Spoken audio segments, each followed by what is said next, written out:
بسم اللہ الرحمن الرحیم نحمدہ ونصلی علی رسولہ الکریم اما بعد۔ ایک بات بتلانا یہ بھی ضروری ہے کہ عید کی رات کو حدیث میں انعام کی رات سے پکارا گیا ہے۔ اس رات میں اللہ تعالیٰ کی طرف سے اپنے بندوں کو انعام دیا جاتا ہے، اس لیے بندوں کو بھی اس رات کی بے حد قدر کرنا چاہیے۔ بہت سے لوگ چونکہ رمضان کے خاطر تھکے ماندے اس رات میں میٹھی نیند سو جاتے ہیں، حالانکہ یہ رات بھی خصوصیت سے عبادت میں مشغول رہنے کی ہے، اور انسانوں کی ایک بڑی تعداد اکثر ایسا دیکھا گیا ہے کہ خوشی کے لمحات کو اللہ تعالیٰ کی نافرمانی کے کاموں میں گزار دیتی ہے۔ حالانکہ ہمیں ملنے والی جو خوشی ہے، راحت ہے، فرحت ہے، آسائش، یہ سب اللہ تعالیٰ کی نعمتیں ہیں۔ نعمت ملنے پر تو شکر ادا کرنا چاہیے، اور یہ نعمتوں میں زیادتی کا سبب بھی بنتا ہے۔ لئن شکرتم لازیدنکم۔ شکر کا ایک طریقہ، اللہ تعالیٰ سے شکرانے کا ایک طریقہ یہ بھی ہے اللہ تعالیٰ کی نافرمانی سے بچا جائے۔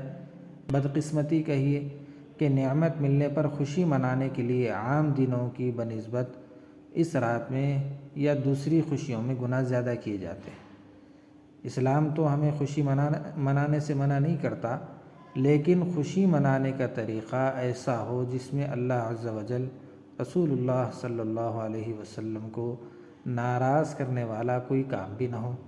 مگر حالات ایسے ہو چکے ہیں کہ جہاں پر بھی خوشی کا موقع آیا تو نافرمانی حد درجے زیادہ ہوتی جا رہی ہے، چاہے شادی بیاہ ہو، دوسری تقریبات ہوں، وغیرہ وغیرہ۔ لیکن عید کی رات بھی جیسے اور نعمتیں ہیں، ویسے ہی ایک عید کی رات بھی ہمارے لیے بڑی نعمت ہے، خوشی کا موقع ہے۔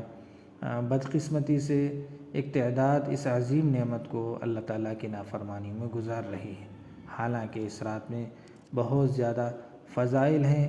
اس رات کو لیلۃ الجائزہ یعنی انعام کی رات سے تعبیر کیا گیا ہے۔ نبی کریم صلی اللہ علیہ وسلم کا ارشاد ہے کہ جو شخص ثواب کی نیت کر کے دونوں عیدوں میں یعنی عید الفطر میں، عید الاضحیٰ میں یعنی قربانی والی عید یا اور رمضان والی عید، ان دونوں میں جاگے، عبادت میں مشغول رہے، اس کا دل اس دن زندہ رہے گا، جاگے گا، نہیں مرے گا جس دن سب کے دل مر جائیں گے۔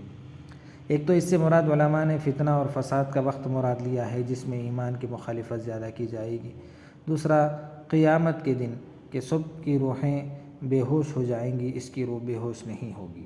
ایک دوسری حدیث میں بھی ہے کہ جو شخص 5 راتوں میں عبادت کے لیے جاگے گا اس کے لیے جنت واجب ہو جائے گی۔ اس میں سے ایک عید الفطر کی بھی رات ہے۔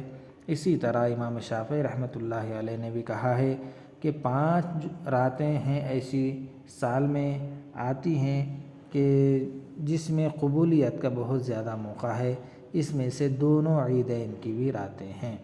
اسی لیے خصوصیت کے ساتھ اس میں جہاں تک ہو سکے اس رات کو خاص طور پر استغفار اور دعا میں گزارنا چاہیے، اور ماہ رمضان کو غفلت میں گزارنے پر ندامت کے آنسو بہانا چاہیے، اور اللہ تعالیٰ کی نافرمانیوں سے بچنے کی کوشش کرنا چاہیے۔ واقعتاً خریداری ہے، خریداری کر لیں، عشاء کے بعد اگر موقع ہو تو خریداری کر لیں، جلد سے جلد اس کام کو نمٹ کر کے اپنے گھروں کو واپس ہو جائیں۔ موقع ملتا ہے تو مرد حضرات مسجدوں میں آ کر عبادت انفرادی طور پر کر لیں، یا گھروں میں انفرادی طور پر کر لیں، 2 رکعت نماز پڑھ لیں، اس نیت سے سو جائیں، عبادت کی نیت سے سو جائیں۔ پھر صبح کا وقت چونکہ 28-29 دن صبح اٹھ رہے ہیں تو خود بخود آنکھ کھل جاتی ہے، تو صبح تہجد کے وقت اٹھ جائیں اور اٹھ کر کے اللہ سے مانگیں۔ انشاءاللہ یہ جو انعام والی جو رات ہے اس سے ہم بھرپور فائدہ اٹھا سکتے ہیں، اسی وجہ سے یہ بڑی اہمیت والی رات بتائی گئی ہے۔